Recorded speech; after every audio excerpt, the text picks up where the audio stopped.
Magandang araw mga bata! Sa ating aralin ngayon, tatalakayin natin ang mga anyong tubig ng Pilipinas. Araling Panlipunan 4, Quarter 1, Ika-6 na linggo. Tingnan ninyo ang mga larawan. Anong anyong tubig kaya ang ipinapakita? Ito ba ay ilog, dagat, lawa o batis? Magaling!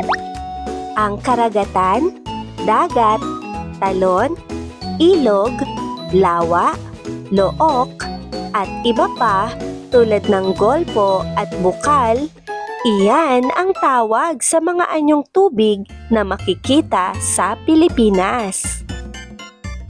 Masasabi ba natin na ang Pilipinas ay mayaman sa anyong tubig? Bakit? Tama mga bata, napapaligiran tayo ng maraming tubig dahil ang Pilipinas ay isang kapuluan o maraming pulo. Kapag lumibot tayo sa paligid ng ating bansa, makikita natin ang dagat at karagatan. Sa loob naman ng mga isla, meron tayong mga ilog, lawa, sapa, batis at talon. Kaya masasabi natin na mayaman sa anyong tubig ang Pilipinas dahil maraming bahagi ng ating bansa ang may mga ilog, lawa, dagat at iba pang anyong tubig. Mahalaga ang mga ito dahil nagbibigay sila ng pagkain, tubig at kabuhayan sa mga tao. Sa aralin natin ngayon, alamin natin kung ano-ano ang mga anyong tubig ng Pilipinas. Alamin natin ano ang heograpiya. Ang heograpiya ay ang pag-aaral ng katangiang pisikal ng mga lugar.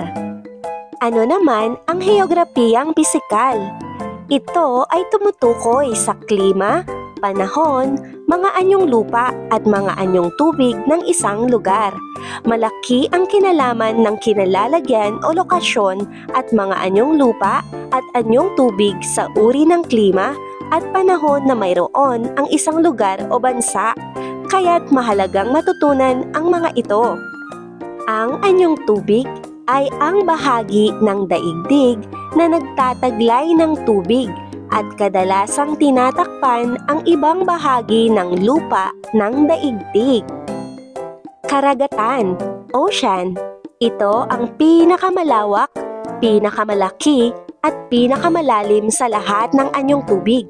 Ang pinakamalapit sa karagatan sa Pilipinas ay ang Karagatang Pasipiko na matatagpuan sa silangan ng Pilipinas. Dagat, sea. Ito ay anyong tubig na bahagi ng karagatan at mas maliit dito.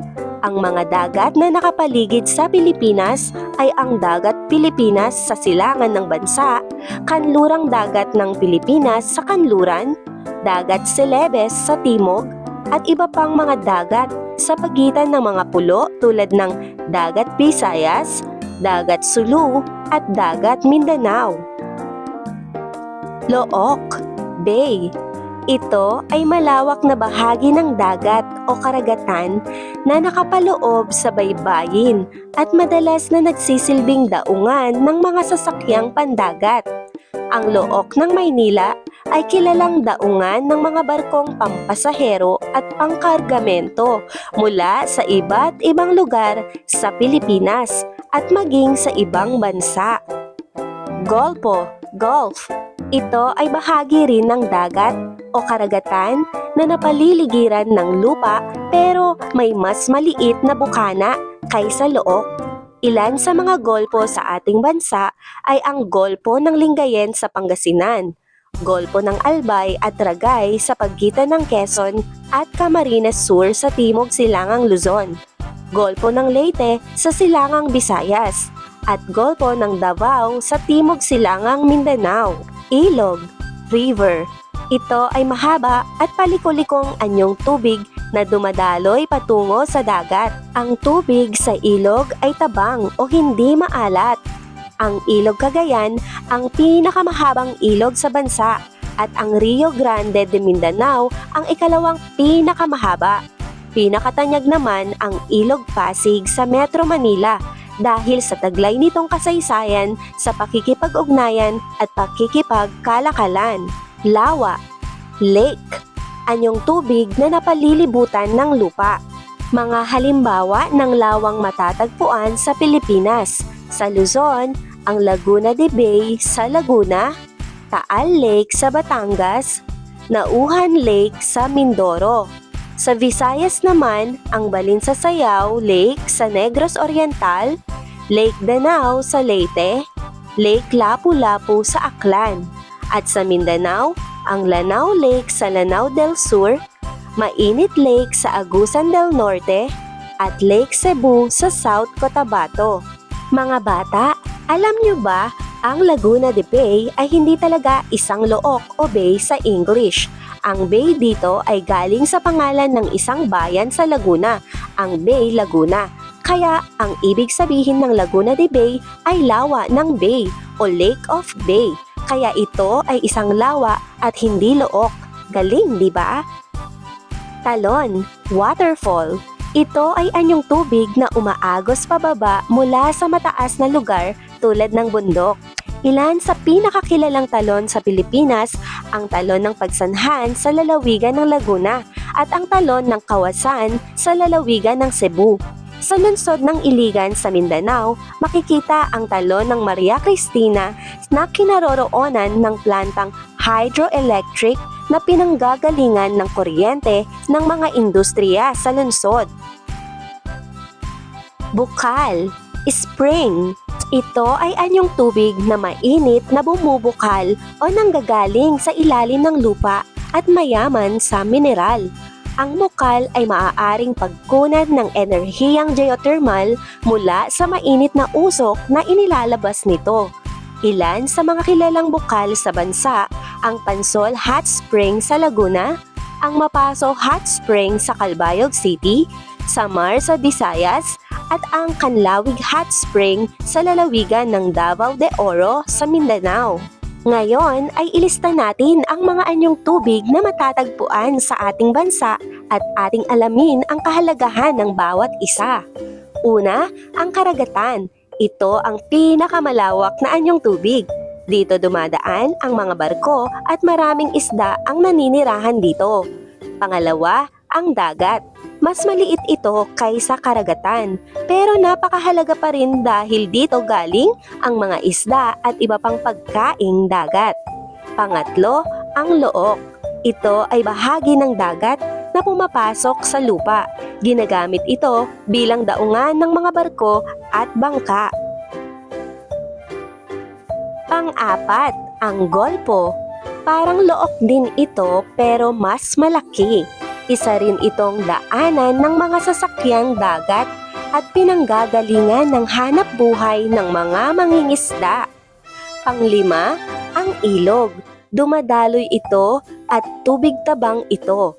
Dito tayo kumukuha ng malinis na tubig na gamit sa araw-araw, gaya ng pag-inom, pagluluto at paghuhugas. Pang-anim, ang lawa. Isa rin itong anyong tubig tabang na napapaligiran ng lupa. Ginagamit ito sa pangingisda, irigasyon at minsan ay paliguan din ng mga tao. Pampito, ang talon. Bumabagsak ito mula sa mataas na lugar. Maganda itong tanawin at nagagamit din sa paggawa ng kuryente. At huli, ang bukal. Tubig ito na natural na lumalabas mula sa ilalim ng lupa. Malamig ito at malinis at pwedeng inumin o gawing paliguan. Mga bata, tingnan ninyo ang mga scrambled letters. Isaayos ang mga ito upang mabuo ang pangalan ng isang anyong tubig. Anong anyong tubig ito?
Mahusay, mga Unli Space Kids! Ilang tamang sagot ang nakuha ninyo? I-comment ninyo sa baba kung ilan. Magaling! Palakpakan nyo ang inyong sarili! Ano-ano ang mga anyong tubig na makikita natin sa Pilipinas? Magaling! Ilarawan ang mga sa Pilipinas ang iba't ibang anyong tubig tulad ng karagatan, dagat, ilog, lawa, golpo, look, talon, at bukal.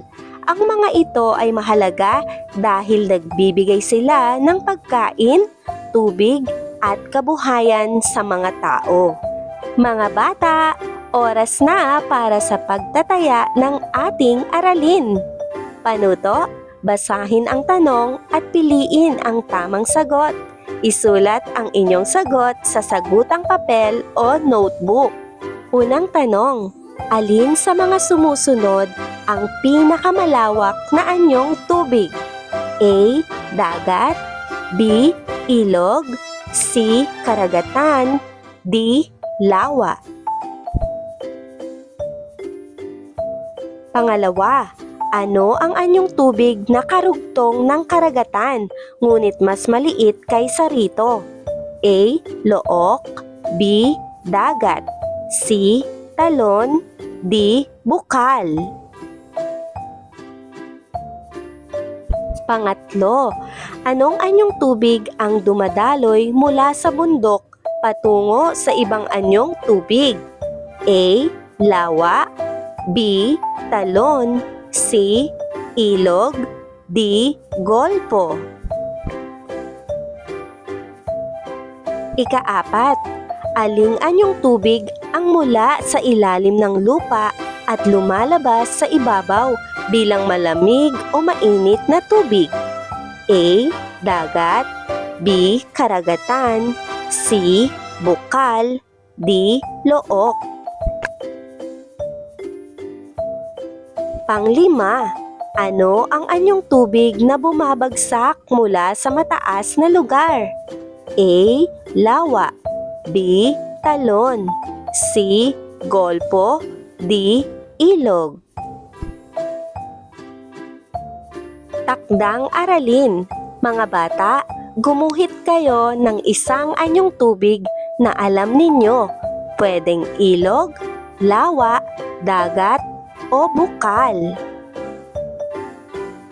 Para sa refleksyon, sumulat ng isang talata na naglalarawan ng paghanga at pagpapahalaga sa napiling anyong tubig. Halimbawa, humahanga ako sa ilog sa aming bayan dahil ito ay malinis at presko ang hangin. Dito kami nagsasama-sama ng aking pamilya tuwing linggo. Pinahahalagahan namin ito sa pamamagitan ng hindi pagtatapon ng basura.